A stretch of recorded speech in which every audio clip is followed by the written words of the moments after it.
opportunity and great pleasure to introduce Dr. Kim, Director for the Center for the Advancement of Humanities, and his presentation of Investing in Ideas, Marquette's Center for the Advancement of Humanities and Resources for the Grant Writing Process, which I have for support. So you can go ahead and take it away. All right, thanks so much, Abria, and thanks for the invitation. I'm really happy to be able to talk a little bit about what we're doing in the center and to share some resources with anyone that's here today or that will be watching the recording of this. I hope you find this helpful, and I put some links up in the chat that are references to some of the things I'll be discussing today. I think I wanted to kind of try to divide this, roughly speaking, into kind of three main areas. The first one is kind of things I've learned about the grant writing process since I became the director for the CfAH. That, I don't claim to be expert by any means, and I see John Bloom is on this call, and Avery and Aaron. So those are the real experts, but just some things that I've kind of learned, and specifically with regard to also the GRC grants for anyone that's interested in participating with what we're doing with Humanities Without Walls. That's coordinated, of course, by the team, including myself and Maggie Medesheim-Hoffman, Tim McMahon, and Teresa Tobin. So I want to talk a little bit about, just kind of roughly speaking, what I've learned about the process, and then a couple things about the post-grant management process that I've kind of picked up along the way and find helpful. And then some specific opportunities, upcoming opportunities to apply for grants, and particularly opportunities through the center and Humanities Without Walls. So that's a kind of a rough breakdown of it. And then, of course, happy to answer as best I can any questions anyone might have. All right, well, there's somebody who's really influenced me a lot in my thinking about the grant preparation process is Bill Hart Davidson. And you'll see links to a couple of his talks in the Humanities Without Walls link that I have in the chat. And he's a part of the consortium of the 16 schools in HWW. And there's a chance he might actually be coming to campus to talk to a group of us next semester. So most of what I'm going to say here, I'm kind of drawing and adapting a bit from Bill Hart Davidson. He talks about formulating a grant as trying to formulate an idea that other people can invest in. And I found that to be a very helpful way of thinking about it. And he plays a little bit with that term invest and the etymology of it. Think of vest as something you wear. And so it says, well, think about your idea as, a t-shirt. And is your idea, in that sense, is it a t-shirt you would want to wear? Is it a t-shirt other people would want to wear? And the way that he breaks that down is to think of 4 aspects of an idea that other people can invest in. And so I'll talk a little bit about each one of those aspects and then how they connect to each other and how they apply specifically within the context of Humanities Without Walls. And then I'll say a little bit about the upcoming GRC process and the seed grants. So the 4 aspects of an idea that others can invest in, at least in Davidson's view, which I find helpful. The first kind of aspect of it is need. What is the need for this, for whatever you're proposing? Why is it something that needs to happen? Why is it something that needs to be done? How precisely can you articulate the nature of the need in a given context? And so that's kind of, if you think of a square with 4 boxes in it, that's the first box. It's need. What is the need? What are you addressing? What are you attempting to address? The second box, and all 4 of these are closely related to one another, but the second box is opportunity. And it's like, okay, well, so you've articulated the need.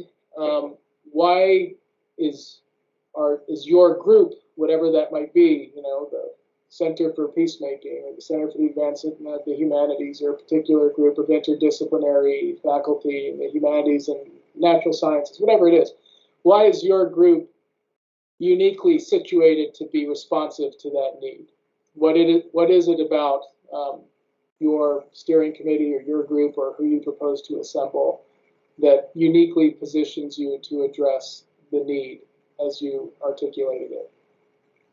So you've got the need, you've got the opportunity, and then the third box is, well, what are you going to do? You know, the activities. And sometimes I think that, at least in the grants that I've worked on up to this point, I find that one of the hardest, because that's where you're really having to do some of the operationalizing. You know, it moves a little bit beyond the conceptual. Well, there's this need, and it needs to be addressed, and we can address it. Well, how are you going to do that? You know, and so the activities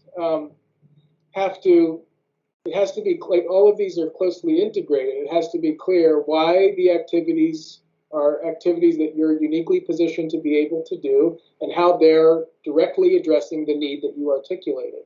So the way Davidson says it is that the more integrated this is throughout your grant proposal, the needs, the activities, the opportunity, the more that those align, the stronger your ideas that others can invest in, and the stronger your application as a result. And then the fourth one is the outputs, you know, the outcomes. What's going to result from you addressing this need in the way that you're going to address it? How are you going to measure? What's the longevity of the project that you're saying to? What's the staying power? Oh, look, Avery has it in the chat. Yeah, right, exactly. The need, the opportunity, the activities, and he has them all connected with the arrows. Yeah.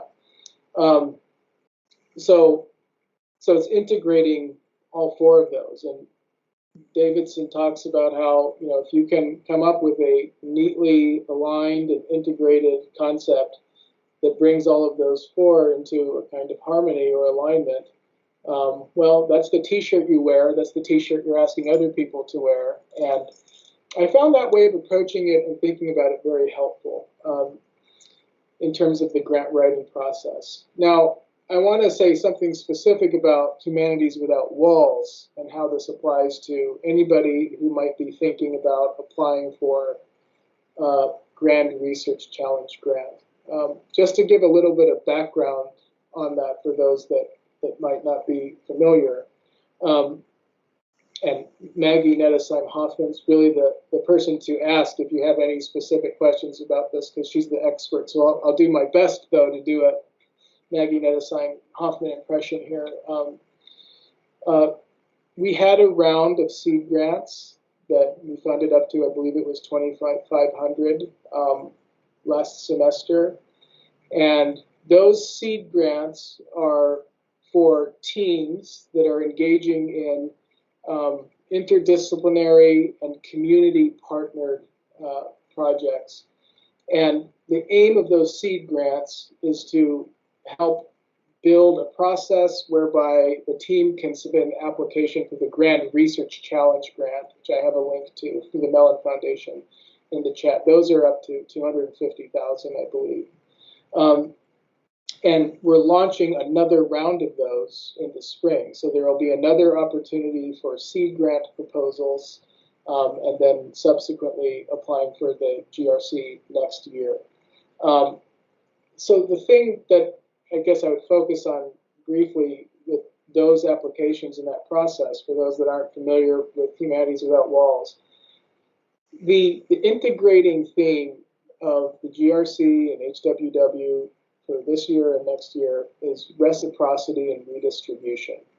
So what they're really trying to address, you know, led of course by Antoinette Burton, and really consistent with the way that the Mellon Foundation is moving in terms of the kinds of projects they want to fund going forward, is they want to address a hierarchical and extractive model of doing research, where the professor or faculty member is seen as the quote-unquote expert, and community members or graduate students are I don't know, part of the data or data collection, but knowledge is primarily housed in the ivory tower, so to speak.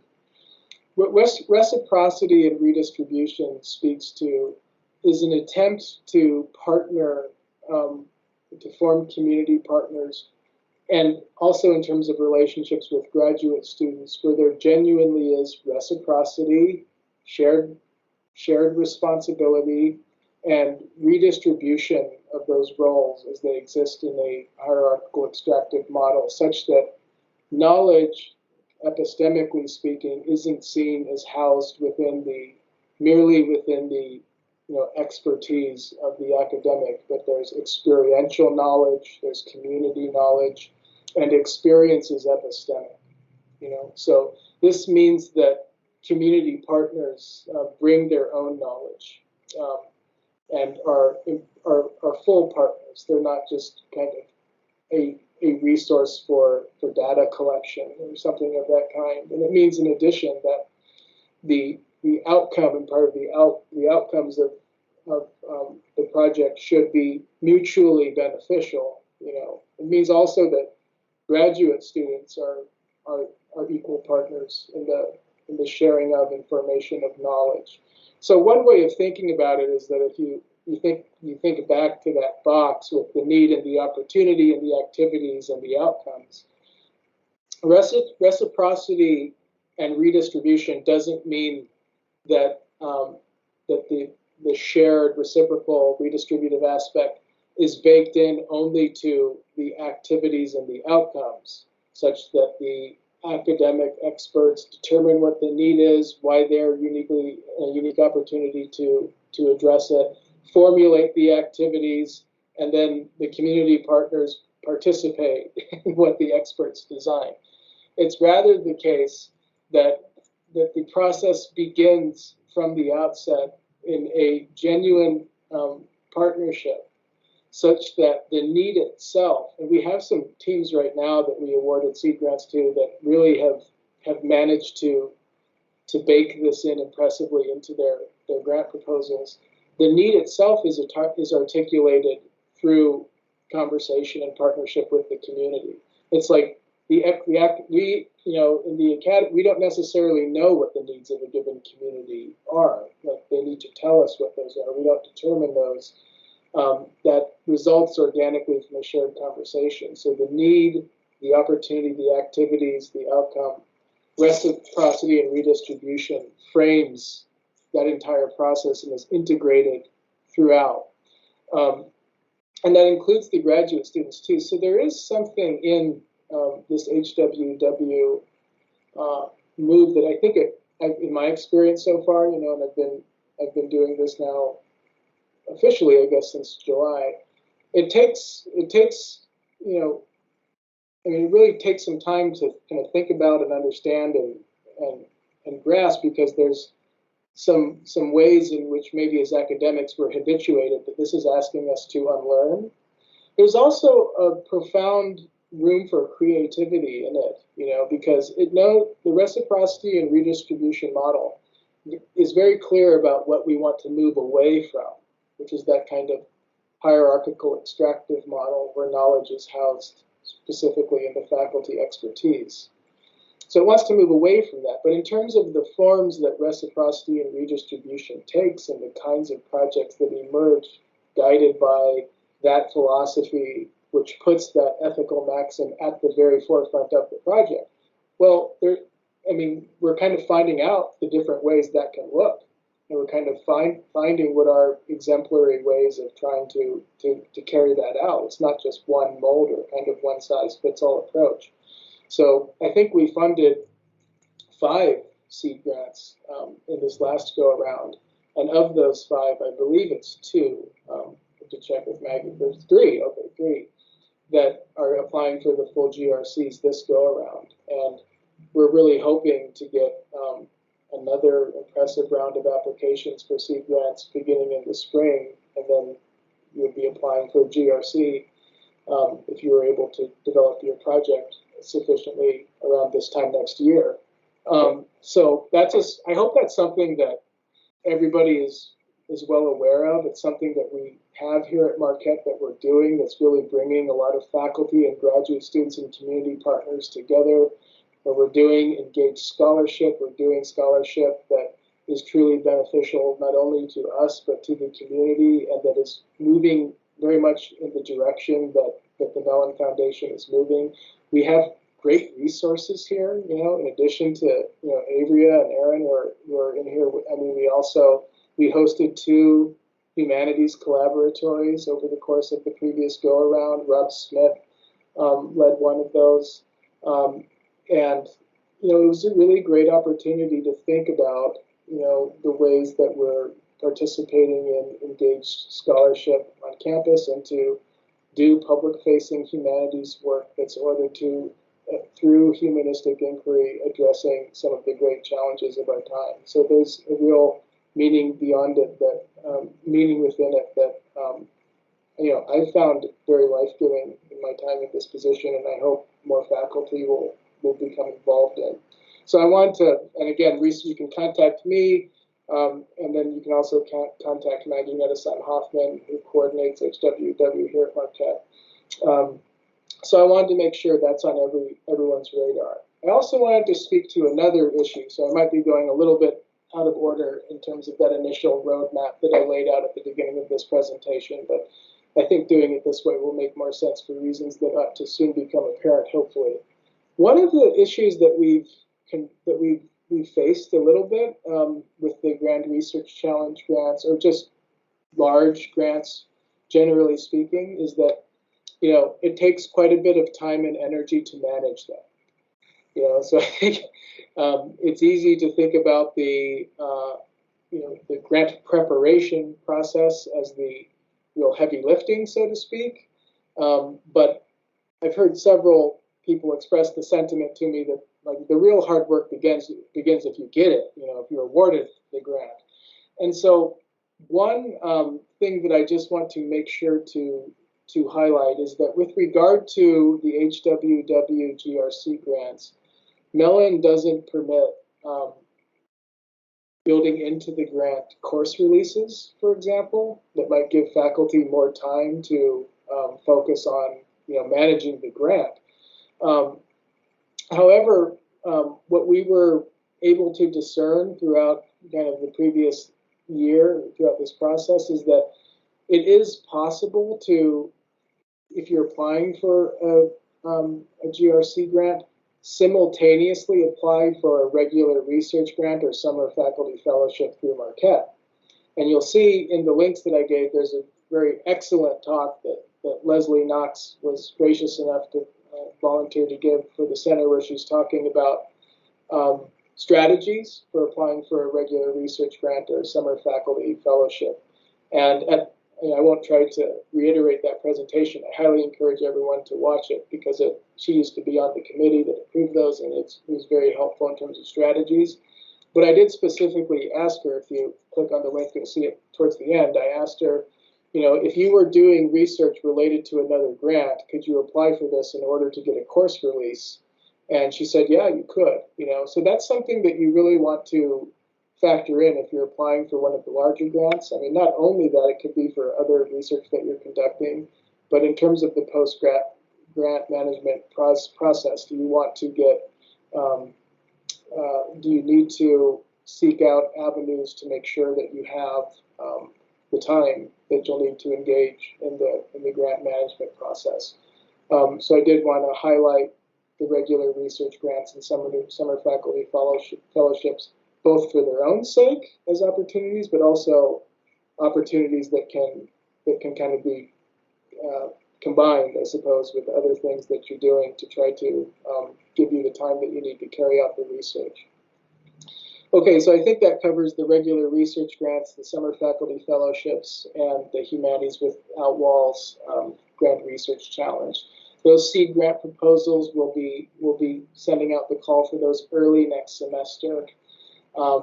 So I hope everyone will keep an eye out for those, and in the meantime, visit the website and see what HWW is about for those of you that maybe aren't already familiar with that. The next thing I want to call your attention to is the opportunities that were recently made available specifically through the CfAH, through the Center for the Advancement of the Humanities. So we were able to secure funding largely through the excellent work of Allison Efford with the AMUW committee. We were able to secure funding to offer faculty research collaboratives. And you'll see those on the funding for research collaboratives up to $5,000. You'll see the application on the guidelines on the faculty funding page for the Center for the Advancement of the Humanities that I put in the chat. I'll just say a little bit about those. The application materials are all up there on the site. The due date for those is December 6th, I believe, so it's coming up. It's possible that there could be another round next semester. Those research collaboratives are designed. I had this idea through conversations with Dean Bostick and also with Nancy Snow, who some of you watching this might actually never knew her when she was here. I came after she left, but she's somebody who Sebastian Luft, who steers the Faculty Initiatives Committee for the center, introduced me to. She's in Oklahoma now, but she's been a very helpful mentor to me. And very early on in this process, I was talking to her about some ideas I had for, kind of what the center should be doing. And she said, really, one of the most important things you could be doing is trying to help facilitate cross-disciplinary and interdisciplinary partnerships between those within the humanities and those in other disciplines, including the natural sciences and social sciences. And so what those research collaboratives are designed to do is form teams of faculty that are addressing, broadly speaking, through humanistic inquiry, one or more of the major challenges that we face today. And we left the criterion for the form that takes pretty open on purpose. That could be in the form of a research collaborative where there's a joint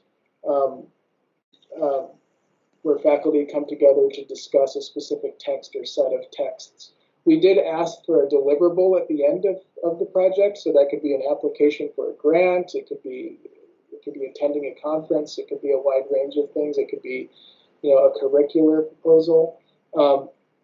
Just to give an example of the kind of thing that we're talking about, I'm currently in a research collaborative that a few of us are in around the topic of work, and I won't go into too much detail here, but it's basically we're examining ways in which we can help our students think about work beyond the context of remunerative work for salary and think about ways that they find meaning in the work they do, the kinds of work that they engage in, and moving beyond a construct that views work in a transactional way, something that you get compensated for, which is by no means to devalue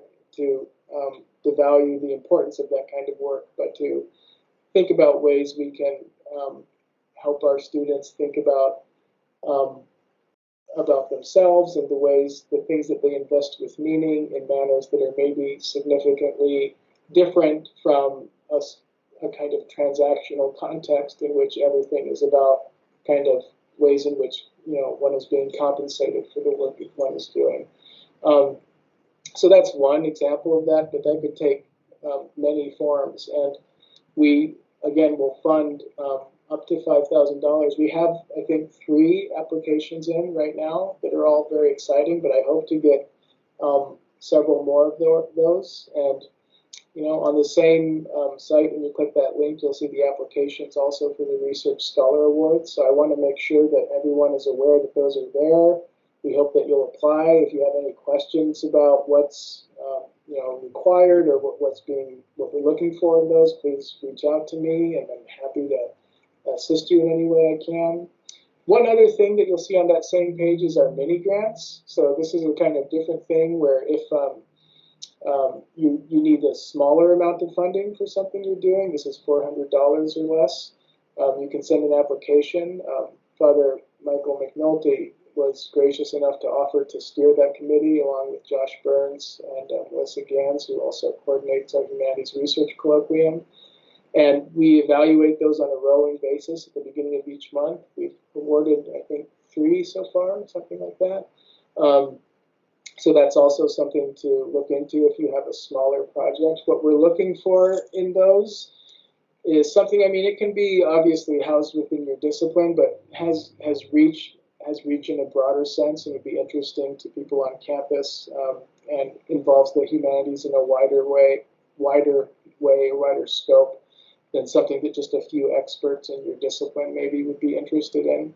And then it would have to be clear too, like why the funds are necessary for you to carry out the project that you're proposing to do. But Michael McNulty, as I said, who also chairs the mini grant for the process for the Center for Peacemaking, chairs that, so those applications go into him. So I wanted to make sure I highlighted through the center, we have the research collaboratives, through HWW, we have the seed grant proposals that will be coming out at the beginning of next semester in the Grand Research Challenge. There's a Research Scholar Awards, also the mini grants. These are really excellent opportunities for faculty on our campus to engage in scholarship they find meaningful, to build relationships not only across disciplines, within disciplines, with community partners, but to exercise the creative energy and capacity. And I just want to highlight that, I mean, there's a lot of really awesome projects that are already going on. And one thing, I just had a meeting yesterday with Rob Smith and Pat Kennelly and Magdalena Sun Hoffman and Carolyn Swabeck and a few others, where we're trying to bring together the centers and institutes at Marquette to hopefully communicate more widely all the things that are already happening. And we would love someday to be able to have some kind of common calendar that anybody can go to at any time and find out all the things that are happening, because our faculty are doing really important and meaningful work in the humanities and beyond. Okay, so the last couple of things I'll draw your attention to is the Wisconsin Humanities is a really great resource for applying for grants. We're currently in the process, the Center for the Advancement of the Humanities, of completing a grant that we received last year. This was actually when Heather Hathaway was serving as the interim director. It's a grant that's focusing on interfaith work in Milwaukee and social justice. We've held 2 of our events so far. Our 3rd event, which I have to give a little plug for now, because hopefully you'll register and attend. It's up on the website. It's going to be really good. It's called Listening to Stories of Hope and Resilience from Community Activists. We have a rabbi who will be joining us. We have a Muslim scholar. We have a Jainist. We have indigenous religions. Pardeep Kalika, who represents the Sikh tradition, will be there. Rhonda Hill, Irfan Omar, Caitlin Daly. So that's on the 3rd floor, 304 Sensenbrenner, from 6 to 7:15 on Thursday, the 18th. I hope you'll register and attend. If you show up at 5:30, there will also be a light dinner provided with vegetarian and vegan options, and really engaging conversation about how interfaith can serve as a catalyst for positive social change. But I have the link up here too to the Wisconsin Humanities. We have another, I think their major grant deadline is for this next round is December 7th, I want to say, area, around there. And so it's a really, it's a fairly straightforward process. I mean, we just submitted another application. What was that, Avery, a couple weeks ago through the center? The one that we submitted. And so, working with ORSP, getting that together, I mean, it's a really great opportunity for furthering humanities work.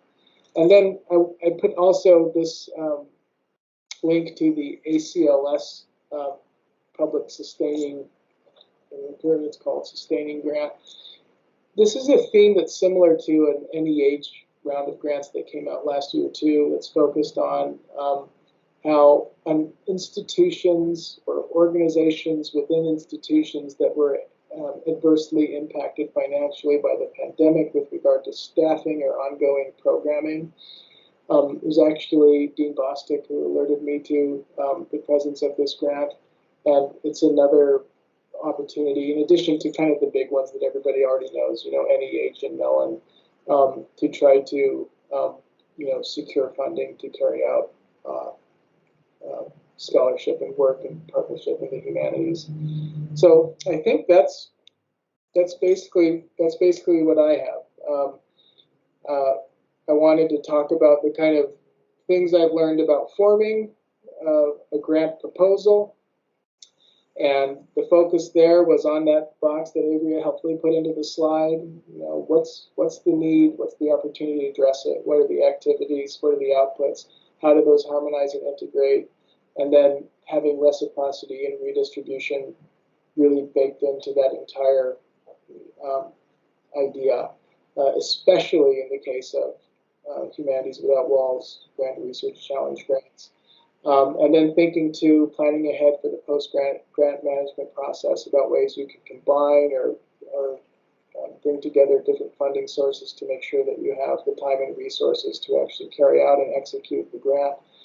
And the regular research grant, summer faculty fellowship, while very attractive and helpful in their own right, can also be bundled in that way to help get course releases and that kind of thing for the research that you're carrying on.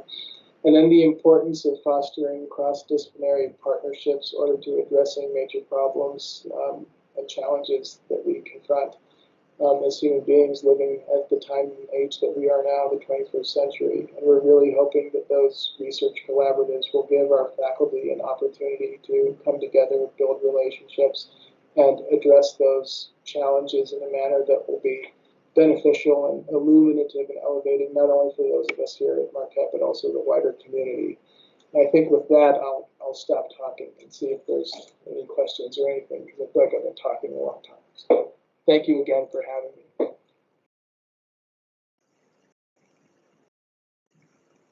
That was wonderful. Lots of great information. I'm was taking notes to add to our own website so we can help cross promote all the great work that you just talked about and have on your own website. So does anybody here have questions that they want to ask? As long as we have him on the line.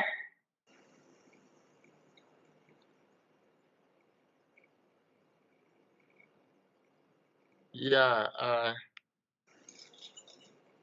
thank you so much, Drew. I think I want to begin by confessing that I'm one of those who, because of the process entailed in applying for grants, do not even pay attention to them when they are published.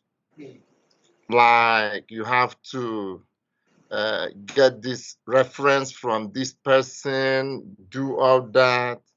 And a couple of times I've spent on doing all that. I'm kind of, in the final analysis, being dispirited when you don't get grants, especially when you apply a couple of times. And in theology, I've come to have the impression that humanities as a whole do not give grants to what we do in theology. Look, this is me. I'm not saying, I'm not accusing humanities at all.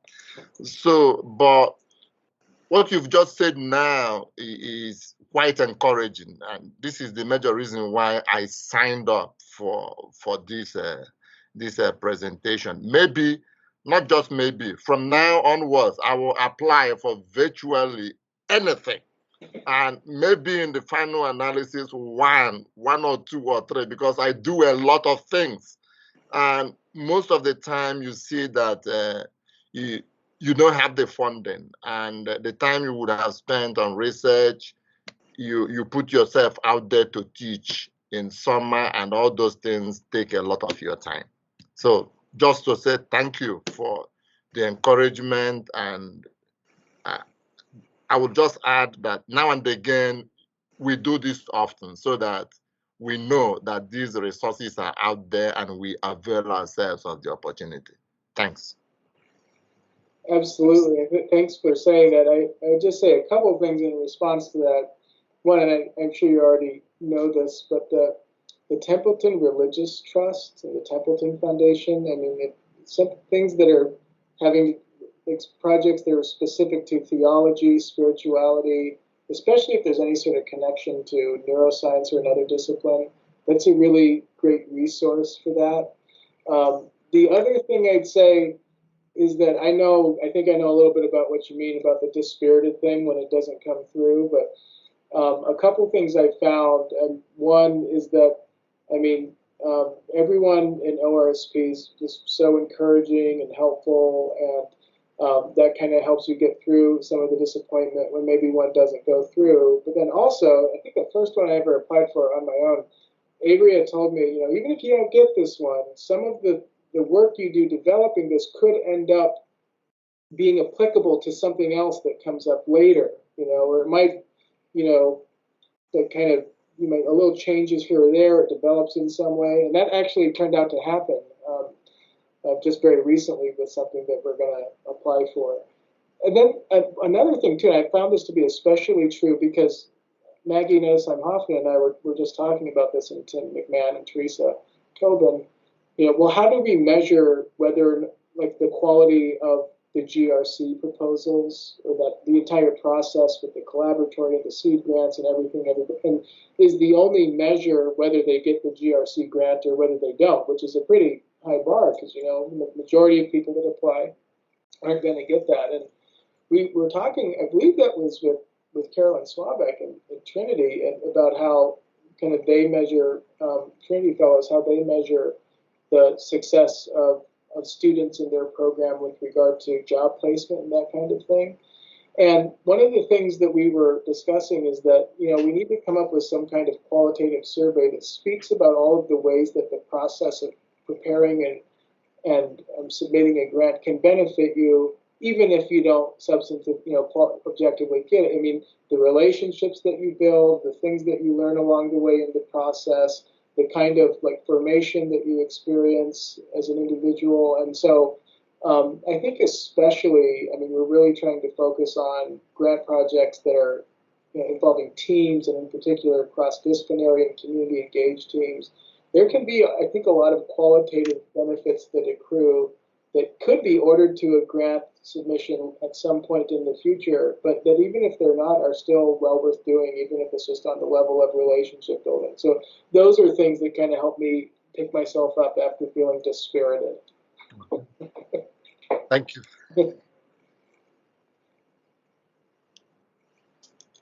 That was so well said. I love it. And to that end, yeah, it really enables you to dedicate time to shape you and your project and your work and your goals. So it forces, I don't want to say forces, but encourages you to take time to do that, because you can get wrapped up in all the other work, daily work. Okay, anything else?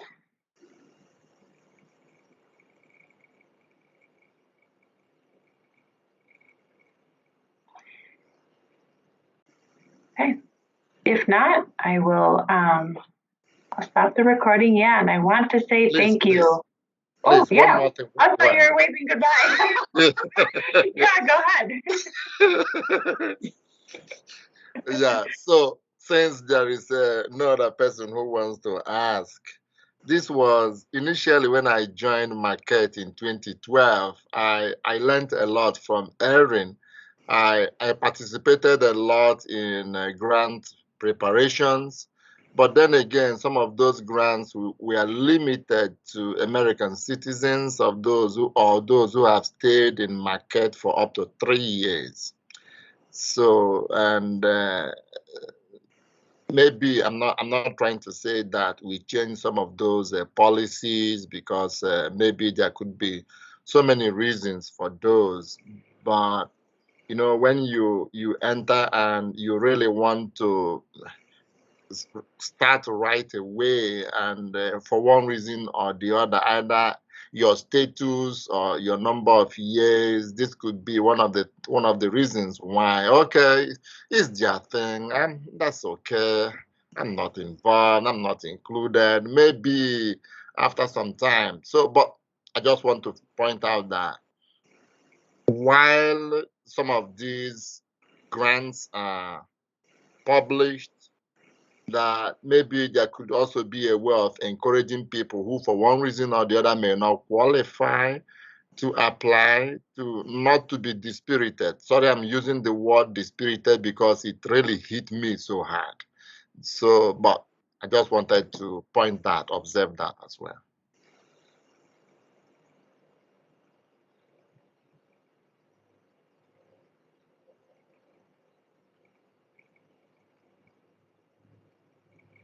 Yeah, that's a good point. And unfortunately, there are a lot of grants out there that are targeted, especially fellowships in the humanities, that are targeted towards early career faculty, those in their first 3 to 5 years, pre-tenure, when it's hard perhaps to even get away. I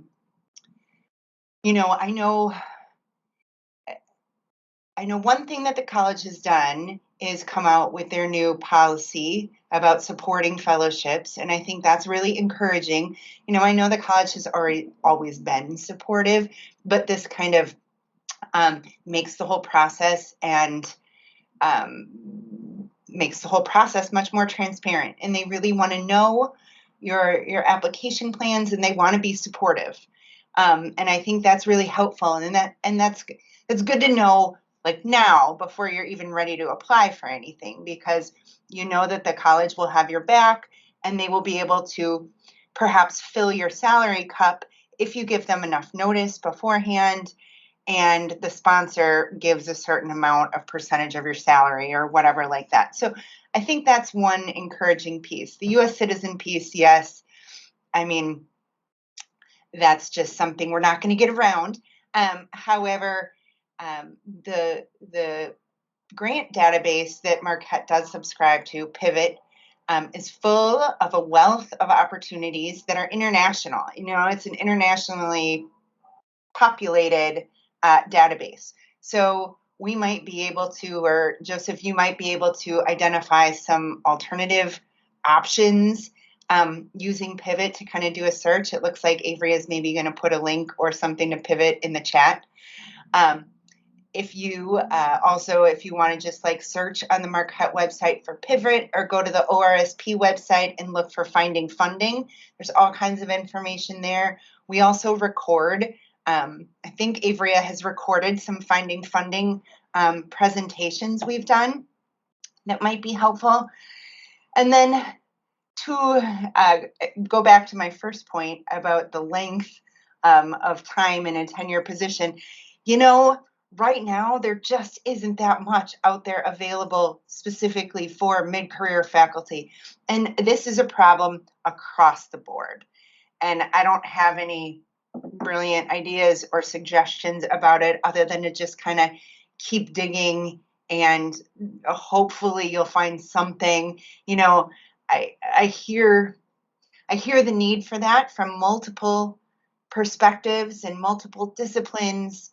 And I'm hoping that if enough noise is out there, the funders will start to take notice and hopefully help create some opportunities for those transitioning from one research trajectory to another, or have decided to change focus or change, anything like that, because that happens often. And I'd love to see more opportunities available for those kinds of situations. So good luck. And always contact us if you want any help or want to apply for anything, and we'll certainly do whatever we can to help you.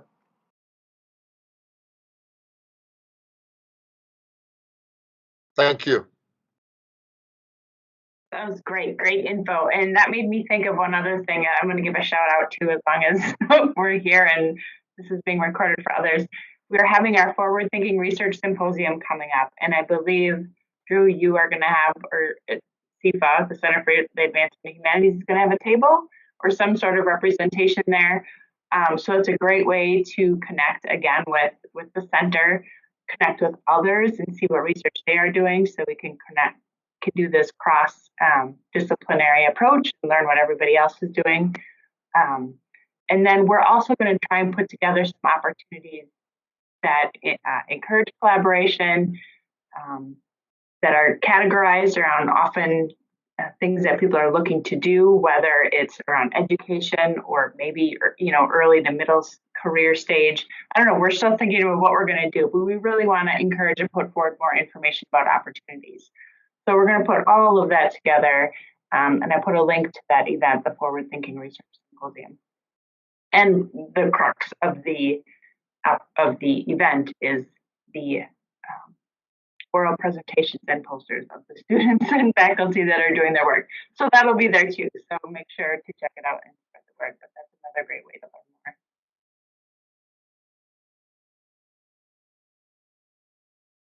All right. Any more shout outs or questions that we have here? Some great discussion. Okay. I don't see any more hands waving, so I think I can wrap it up and say really thank you, Drew, for doing this. This was great, lots of great information, and I will make sure to send you a link and also post it on our website. Thanks so much. Thanks for hosting it. I really appreciate it. Yes. Bye-bye, everybody.